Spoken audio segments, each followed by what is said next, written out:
Welcome to the SBI Podcast, offering CEOs, sales and marketing leaders ideas to make the number.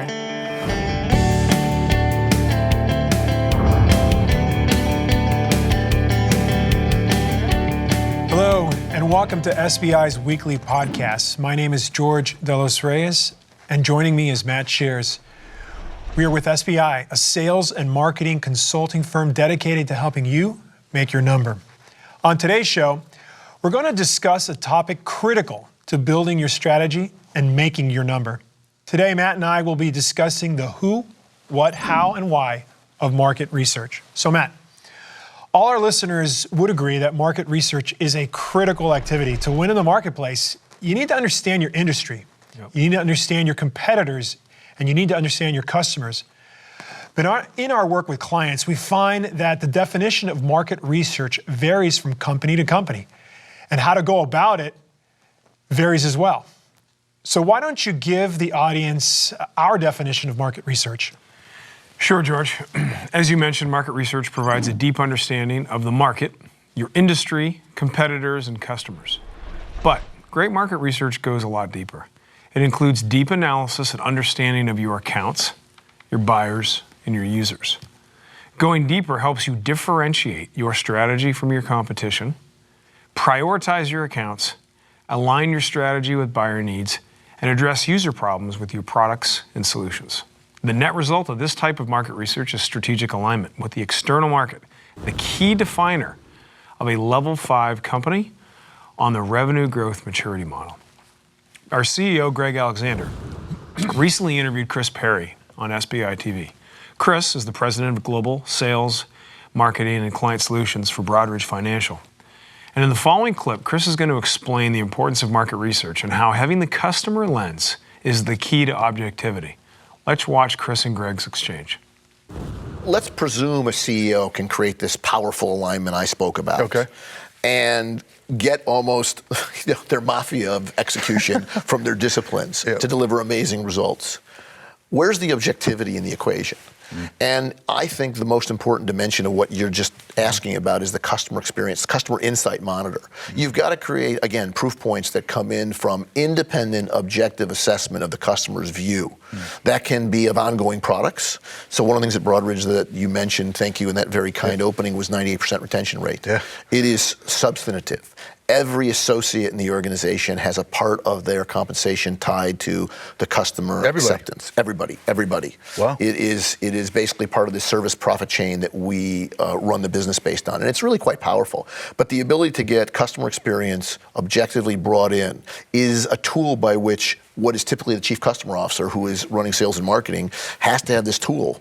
And what I think is the strongest unlimited credit card anybody in our chief revenue officer responsibility has is the customer. Yeah. When you walk in, you have this unlimited credit. It's it's American Express. There's no credit limit on this. I'm coming in with the customer, and the customer's told me this. Yeah, so it's not your opinion. It's not my opinion. So that's the objectivity. The objectivity is really critical, and that allows me to go into product as, hey, I'm not here to be disruptive to you. I'm not here to tell you you're not capable of doing. I'm telling you this is what our marketplace is telling us.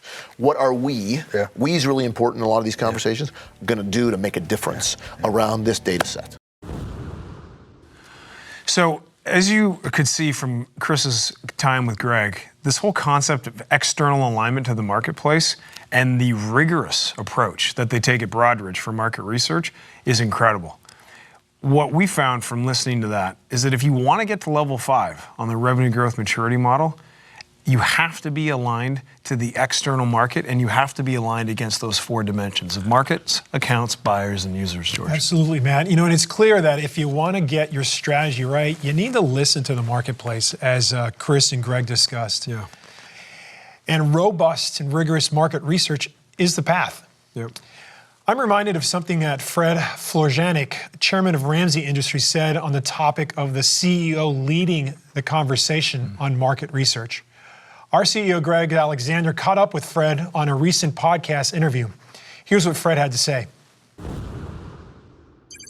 CEO, I don't care what kind of company you run, large, small, or what industry you're in, the CEO has got to be the number one sales marketing leader in the organization.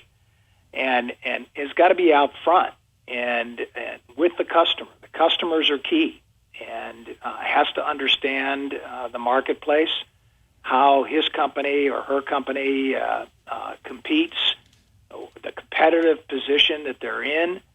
And you don't get that by sitting in a corner office isolated from your sales and marketing organization. You have to know what's the latest and greatest in terms of promotional techniques.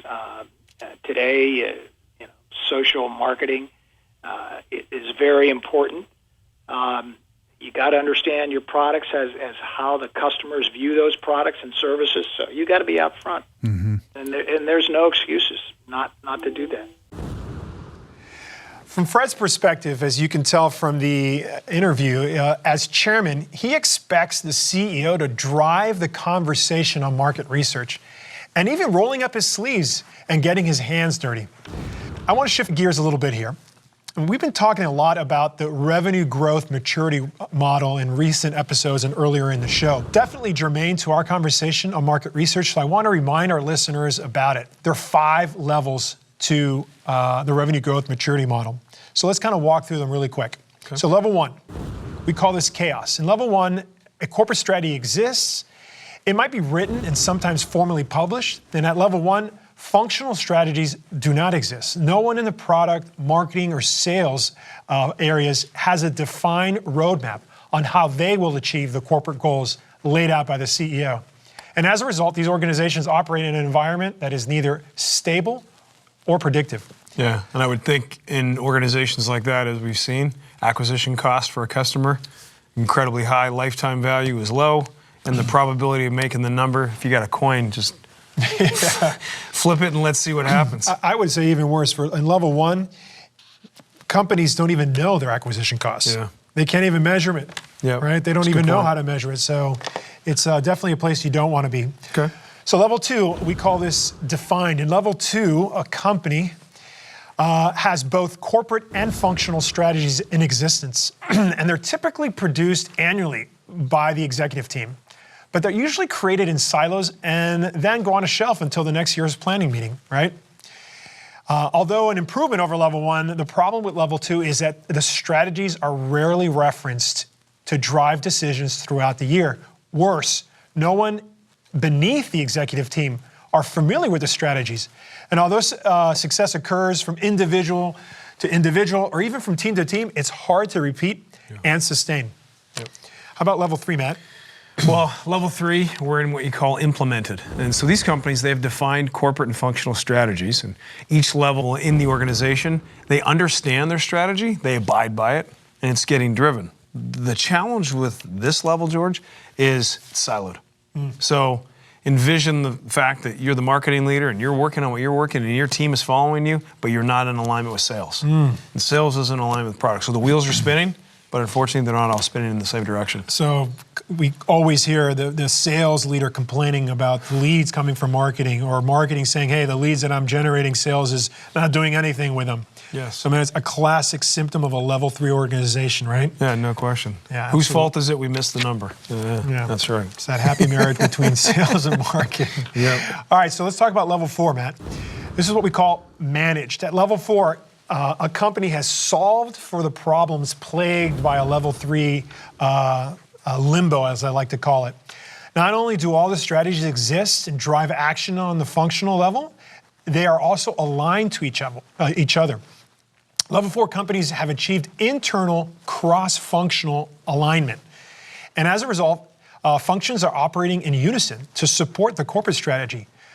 Internal problems in maturity level 4 organizations can often be identified by management before they significantly impact performance due to the focus on common KPIs, right? So they're defining, hey, what are those intersection points between my strategy and your strategy, between corporate, marketing, product, sales, and even talent, right? And they're measuring these KPIs and ensuring that there is a monitoring, let's call it, of alignment. How about level 5? Yeah, this is where we all want to be. So level 5, they call it predictable for a reason, because at level 5, corporate and functional strategies, they've been defined, they're aligned, they're implemented, both internally and with the external market. So the company is now in full strategic alignment. Each level in the function understands their strategy, the impact they have on customers, and the teams are working to ensure all the links in the chain are optimized. The management team can now adapt to the market in real time, George. I mean, these guys, they're able to predict performance. They understand causality. So with this renewed effort to accelerate and share learning, the organization can respond to changes that are happening in the marketplace, be faster, be more iterative, and ultimately deliver higher than expected revenue growth. So Matt, do many companies reach level 5? I mean, it seems like some wish, that people strive for. Is it attainable? It is attainable. It's hard work. Just under 10% of companies reach that level. Gotcha. Yeah. So Matt, if I was an executive watching today and the exchange that you and I are having, why should he or she care where they land on the revenue growth maturity model? I mean, what's the impact on the organization? Yep. And how does market research play a part in the equation? All right, George, you're rapid firing me, so let's take those questions. You're really smart. That's why I got to drill you with questions. Yes, charm gets you everywhere, young man. Yes. So why should a CEO care where they land on the revenue growth maturity model? Really, it comes down to a couple of key items, which you can see on the screen right now. The first is customer acquisition cost. The second is customer lifetime value. One of the things we've seen is that while people feel like they understand where their allocation of people, money, and time is directed, those two numbers, those two metrics, cost to acquire at the segment level, at the product level, are not solution level, are not known. More importantly, the lifetime value of a customer. Because George, if I'm allocating dollars to go over here, I'm taking them, or maybe I can put them over here. I need to know how they contribute to those things. So as it relates to acquisition cost and lifetime value, that's one. The second thing is the impact on the organization, which you asked. This is all around probability of success. Those companies who are in strategic alignment have a higher probability of success of delivering on the revenue growth number. I mean, think about it this way. Product is launching products the market wants and is willing to pay for. Yes. Yep. Marketing is now generating demand for these products. Sales is converting this demand into revenue. And it's staffed with people that are executing these strategies. I mean, high fives everywhere. It's happy hour all the time. So if you don't have solid research, market research, I mean, it's impossible to cascade that through the strategies. So we got improvement in your customer acquisition costs, or let's say reduction in your customer acquisition costs. We got an increase in your customer lifetime value. Yeah. You're bettering your odds at winning. So a question I have is, what does market research play? What role does it play in the revenue growth maturity model? Yeah. So from what we saw, best-in-class companies. This is our opinion is the greatest hits of the market, and that's the beauty of being a research firm. Is that when you go out in our line of work and you see what companies are doing, you can port those best practices. And what we saw is that without market research, your organization cannot be aligned to the market. You're going to be building great products, but the customer doesn't value it. Marketing might be launching great campaigns, George, but unfortunately, I'm generating demand in the wrong places, right? Sales is targeting the wrong accounts. So there I am, but I'm talking to somebody who's the wrong customer. So you think about the frustration and the friction that causes, it's incredible. So when I think of strategy is all about doing the right things. So if you don't have, what I hear you saying is if you don't have solid market research going on, you can be doing, you can be executing on a very high level, but you may be doing the wrong things. You may be producing products that the market doesn't really, great products that the market doesn't really value. Correct. Being the best at launching campaigns, but it's not really resonating with the right set of buyers that you want to be buying your products. Correct. Or focusing your salespeople at the markets that really aren't driving the growth. Correct. Excellent stuff. So with that, George and I have to take a quick break, but stick around, because when we get back, we're going to continue talking about the impact of market research and how it can ensure that you are in strategic alignment. Don't go away.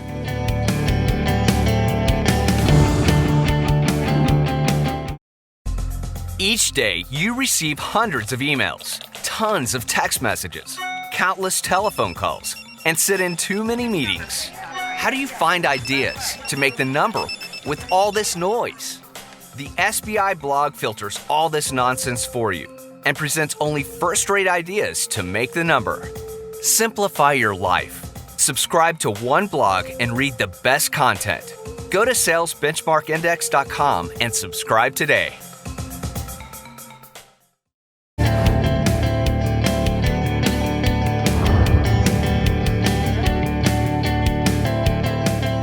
Welcome back. I'm George De Los Reyes, and joining me is my fellow SBIer, Matt Shares. We've been discussing the revenue growth maturity model, and specifically how top companies achieve level 5 on it. Matt closed out the last segment discussing how level 5 companies significantly drive down their customer acquisition costs, increase their customer lifetime value, and improve their probability of making their number by 4 times. Yeah. All through internal and external strategic alignment, or as we like to say, full strategic alignment. Mm-hmm. In this segment, we want to dive deeper into how to achieve strategic alignment to the external market through ongoing market research. And earlier in the show, we provided a brief definition of market research. At its core, market research is a set of actionable insights gathered from the external environment in which your company competes. It provides a deep understanding of your market, accounts, buyers, and users. It helps you differentiate your strategy from your competition.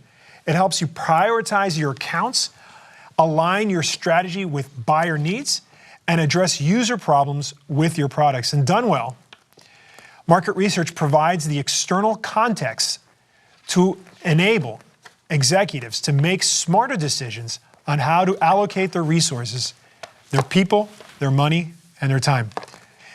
So Matt, I stated that market research covers 4 lenses, and these lenses are market, account, buyer, and users. And best-in-class market research program should include these 4 components. So please walk the audience through the 4 lenses for us. Yeah, and George, to do that, I'm going to use SBI's How to Make Your Number in 2016 workbook just to guide us. And the first step is market segmentation, which really is defined as how you divide the broad target market into subsets of buyers who have common needs, priorities, and solution options. So think about market segmentation, understanding your competitors, understanding strengths and weaknesses against each, growth rates, right? Things like that you would do at the market level. As I move down, I'm in my second step, which is account segmentation.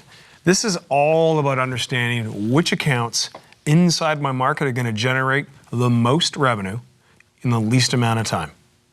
So in account segmentation, I would be understanding things like this: propensity to buy, potential to spend, right? The lifetime value, the ideal customer profile, and I would have this prioritized list of where to spend my time. I mean, I just imagine the output of account segmentations in the hands of a marketing leader, or in the hands of a sales leader, right? Where does it make most sense to point my campaigns at? Where does it make most sense to point my sales resources at? Super powerful stuff.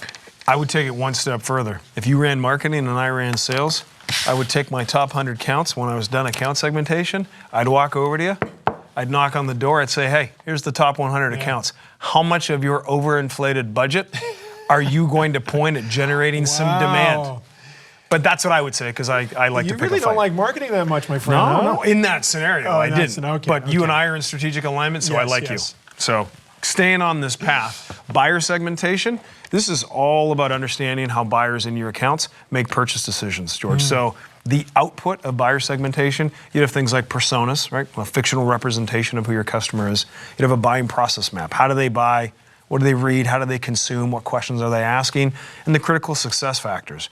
What are absolute mission critical things I need to touch on when I'm engaging with my buyers? So what are some vehicles that an organization uses to actually drive that understanding of the buyer? And what's some things that we can that we've seen companies do? Yeah, I mean a few off the top of my head. I mean the first thing is whenever people are having interactions with a potential buyer, they need to actually codify that and say, if I sell to the CIO and I'm having an interaction with you at 10 o'clock in the morning and you tell me the 3 things that are standing in the way of you achieving your objectives, I need to take that and spread that through the organization. I mean, real time, because every sales call is a research call. right? Yeah. Research is not this kind of event you go out and do and then you're, quote, done listening to the market. Win-loss interviews.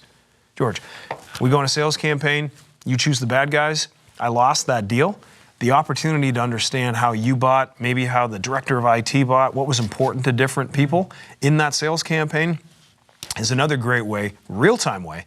And then that feedback I got at 3 o'clock on a Friday can be deployed, and at 3:30, the team is better, and everybody understands what's important to the customer. What I love, what you're saying, Matt, is buyer segmentation and that research around the buyer, it's an everyone thing. Oh, yeah. Right? I mean, Yeah. everyone in the organization should be invested in understanding how our buyers buy and how's that changing over time. Yes. And if we're just relying on, one person in strategy to kind of figure this out, I mean, it really is a Herculean effort that you're not gonna get it right. You need input from sales who are out in the field. You need input from marketing. You need input doubt. from product. Everyone. No doubt. Absolutely. You mentioned loss interviews. How about win interviews? When you win a deal. Same thing. Yeah. Right? You want to understand, hey, when we went left and the competitors went right and we got a good result, what was it that the buyer resonated with, right? And then take that down one more level is user segmentation, which is the fourth element of market research. The people who are using the products and solutions that, you metaphorically are building, we need to understand how they're engaging. And is it solving their market problems? Is it removing the obstacles that are standing in their way of getting their job done? So those are the four levels. And George, I think it's the right time to take a listen to Brian Walker, who's the CEO of Herman Miller. And what was interesting about Brian and his discussion with Greg Alexander, SBI CEO, is how involved he got as the CEO of a $2 billion company in understanding buyers and users. So let's take a listen to what Brian does and his ability to interact with the marketplace. I'm a big believer in data. I love to see information, absorb it quickly. But I don't think anything can replace that feeling of being out there one-to-one with your teams, whether that's your sales teams or your operations teams, we're actually feeling what's going on for them. And to me, I believe in our business, everything begins with orders and with customers. And if we're not really good at that and tuned to it, we'll never actually get the business to where it needs to be. So I have found my best way to get market information is to be out there with the teams, meeting with customers and hearing and watching the reactions to new ideas we have, understanding where we're causing problems that we may not even know we have. So I guess I had it much more of, in a time of difficulty, realizing it needed to be done. And, it's easy to fall off of that wagon. But every time we do, I always come back to when we're at our points when we're wondering why the business isn't doing what we wanted it to do or we thought it could be better. As soon as you get executives out in the field, it's amazing how much better and sharper you get about what you're planning to do. So how about that? The CEO of a multi-billion-dollar company on sales calls. This is a huge advocate. And Brian is a huge advocate for getting his executives out of the corner office into the field.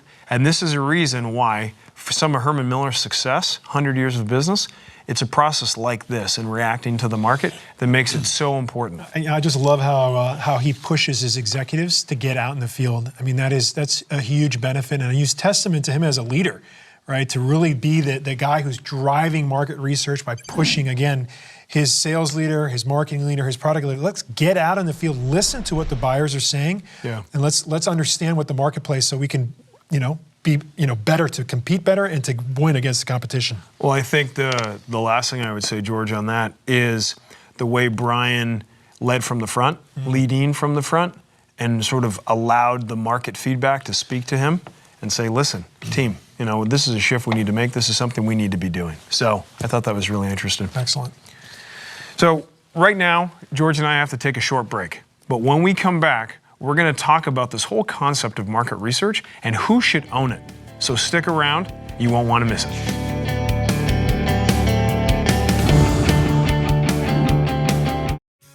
Making your number is hard.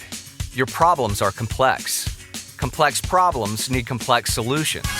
Introducing the SBI Magazine. Read in-depth stories written by award-winning journalists about how your peers have overcome their problems to make the numbers. When you need more than a tweet, social post, or blog article, turn to the SBI magazine. Go to salesbenchmarkindex.com to subscribe.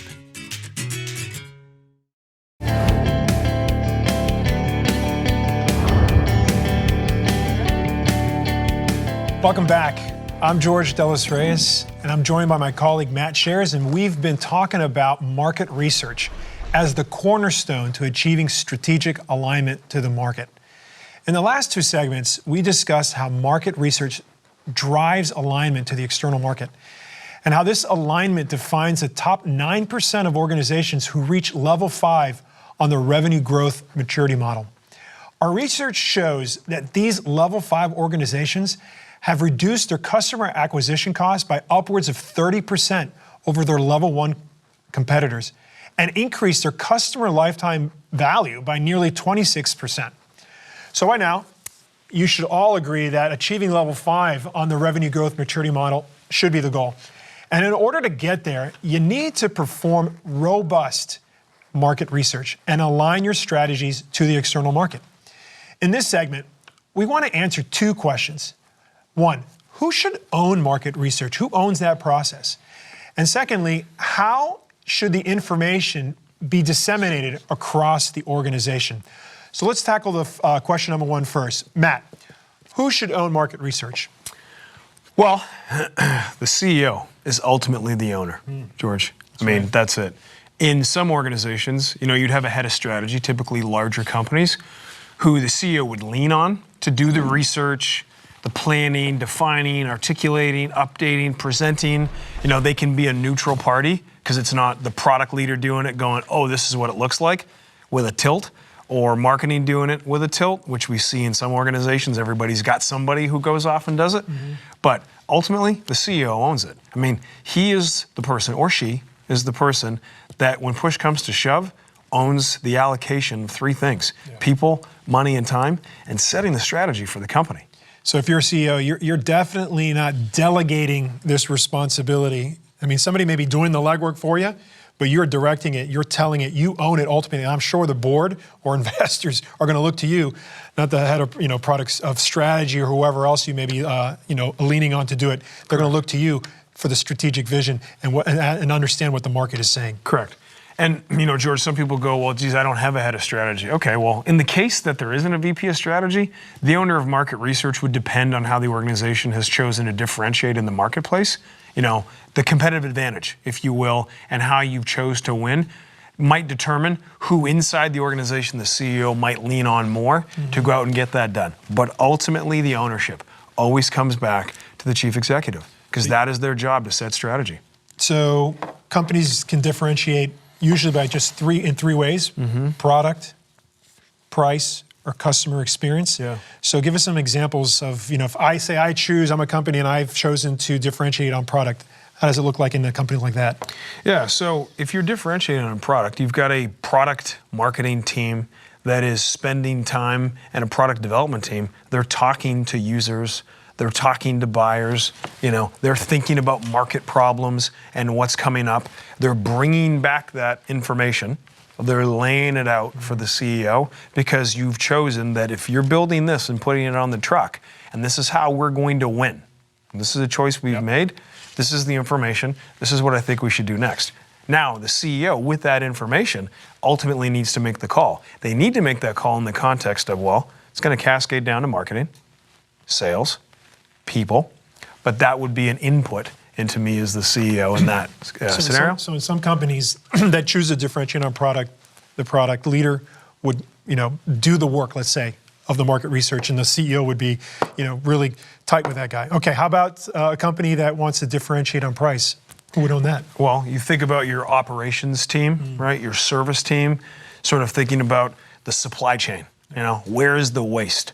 What's the lowest cost way, most efficient way that we can deliver our product or service to the customer in a manner that allows them to capture the benefits and pocket the gain? So you're thinking about it through that lens. And lastly, customer experience.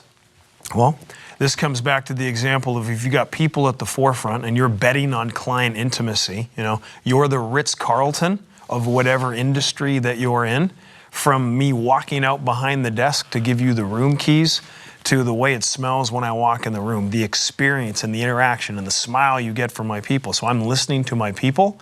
I'm listening to, quote, sales and marketing, because they've got a feel in the pulse of what our buyers, those personas, what they care most about. Once again, I'm the CEO. I still own that call. It's just an input that I'm using. So it's clear, ultimately, the CEO owns market research. It is a primary input into his own corporate strategy, right? And then in larger organizations that have the luxury of a VP of a VP of strategy, they will do the work for the CEO. And then when they can't, depending on how you differentiate, be it product, price, or customer experience, it depends who would own that. Okay, that's the first question, right? Yes. Who owns it? The second one, and I think is an interesting question, is, once we do this market research, right? Yeah. You just want to keep it in this little, vacuum and just, and not disseminate it. You got to get this information out to the rest of the organization. It's got to inform your strategies. Yes. What's the best in class way of disseminating it, getting the information out? Yeah, rooftop megaphone. And you stand and you shout. So, I guess for our audience, here's what we've seen. There is a regular cadence where the output of the market research is shared across all of the functions. Best practice typically involves a weekly, a monthly, and quarterly cadence where this information gets pushed to people. A couple of examples. George, if we lose a deal on Tuesday and we speak to that prospect on Thursday and we did a loss interview and we found out that information on Friday is cascaded to the organization, why would you wait? Why would that be a quarterly process, right? So get that information out. Now that's one loss, and you might lose 100 times. Maybe there are things in there that were one-offs. However, maybe there are things in there that you can listen to, and the tendency is, when it comes anecdotally, to discount. That's a one-off. That's a one-off. Your example is great, because we know how many companies out there, have Salesforce or some other CRM that has some sort of a collaboration, piece to it, some add-on like Chatter, for example. Yeah. We don't see organizations using something like that to get the information out. Yes. Right. So if I have, like you said, I'm Sally Sue in Kansas City, and I'm on a sales call, and I lose a deal, I should, it's kind of hard, right? Because you don't want to broadcast the losses, but you want to share that intel with the entire organization and use things like Chatter or Jive, to get it out there.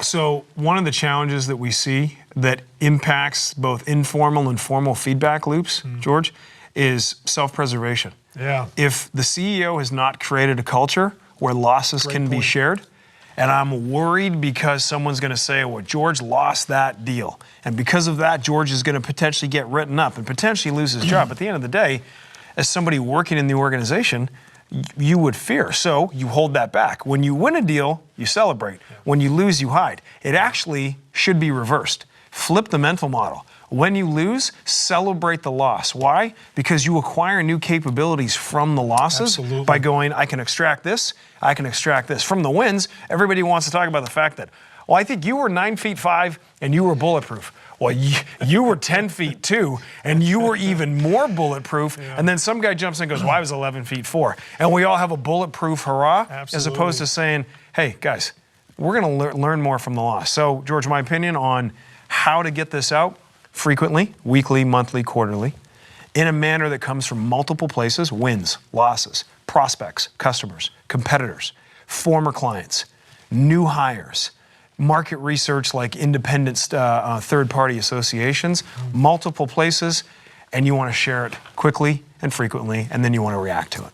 So, I mean, you just you really, really hammered on the need to have a regular cadence where these insights are shared. They're not only shared at the executive level; they're shared down through the organization. Correct. If I'm a sales leader, I want to push it down, and I also want it to bubble up. Correct. Absolutely great. A lot of companies struggle with, just the mere thought of all the things that we mentioned, just doing the win-losses, doing the interviews, all these things that we talked about. And I just want to challenge our listeners out there today. Don't let lack of capability or lack of capacity keep you from doing this critical step. Agreed. In fact, this is step number one in really building a strategy. market research. You got to do it, and you got to find the resources. And if you're a CEO, you need to allocate budget to this critical activity. Very good. Well, that brings us to the end of another episode. We would like to thank you, our audience, for tuning in. If you enjoyed this show, I suggest you subscribe to SBI TV at salesbenchmarkindex.com/TV, where you can find us at our SBI YouTube channel.